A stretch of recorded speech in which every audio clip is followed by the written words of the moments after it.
नमस्कार साहेब, मी येथे आहे TuFee ॲपवरून. येथे आपण ॲपमध्ये नवीन परीक्षा डेटा कसा जोडायचा याबद्दल शिकू. ठीक आहे. म्हणून नवीन परीक्षा डेटा जोडण्यासाठी आम्ही परीक्षेच्या पर्यायावर क्लिक करू. ॲप आपल्याला 2 पर्याय दर्शवेल. एक नवीन परीक्षा जोडणे आहे. दुसरे म्हणजे परीक्षा पहा. येथे आपल्याला नवीन परीक्षा डेटा जोडायचा आहे. म्हणून आम्ही नवीन परीक्षा जोडा क्लिक करा. या ॲपनंतर आपल्याला सर्व विद्यार्थ्यांच्या याद्या दर्शविल्या जातील. आपल्याला स्क्रीनच्या शीर्षस्थानी जोडा बटण सापडेल. आपण ॲड बटणावर क्लिक करता तेव्हा ॲप आपल्याला कोणताही बॅच निवडण्यास सांगेल. नवीन परीक्षा डेटा जोडण्यासाठी आपला बॅच निवडा आणि नवीन परीक्षा जोडा क्लिक करा. आता ॲप आपल्याला एक नवीन पृष्ठ दर्शवेल. वर आपल्याला परीक्षेचा विषय फील्ड आढळेल. तेथे आपल्या परीक्षेचा विषय किंवा विषय जोडा. पुढील परीक्षा आणि परीक्षेची तारीख जास्तीत जास्त गुणांची नोंद आहे.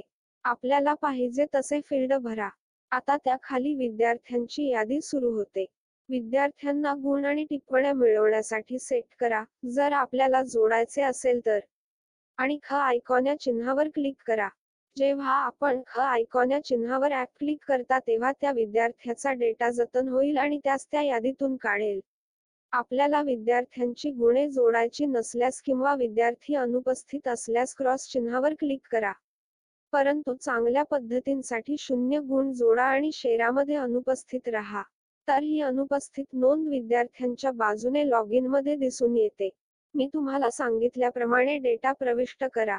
आता परीक्षेचा डेटा तपासू. डॅशबोर्ड स्क्रीनवर जा आणि परीक्षेच्या पर्यायावर क्लिक करा. नंतर परीक्षा शो वर क्लिक करा. येथे आपण तारखेनुसार आपला परीक्षा डेटा मिळवू शकता. परीक्षेच्या तारखेला जा आणि ॲप परीक्षा डेटाची एक सूची तयार करेल. आपण परीक्षा डेटा सुधारित करू इच्छित असल्यास आपण संपादित करू इच्छित असलेल्या परीक्षेवर क्लिक करा. आणि ॲप आपल्याला एकल परीक्षा डेटा दर्शवेल. बदल करा आणि नंतर सेव्ह क्लिक करा. तसेच, आपण येथे परीक्षा डेटा हटवू शकता. आणि शीर्ष मेनूवर क्लिक करून आपण एकल तारीख परीक्षा अहवाल तयार करू शकता. हे सर्व ॲपमधील परीक्षेच्या पर्यायाबद्दल आहे. हा व्हिडिओ पाहण्याबद्दल धन्यवाद. शुभ दिवस, सुप्रभात, शुभ रात्री. जेव्हा आपण हा व्हिडिओ पाहत आहात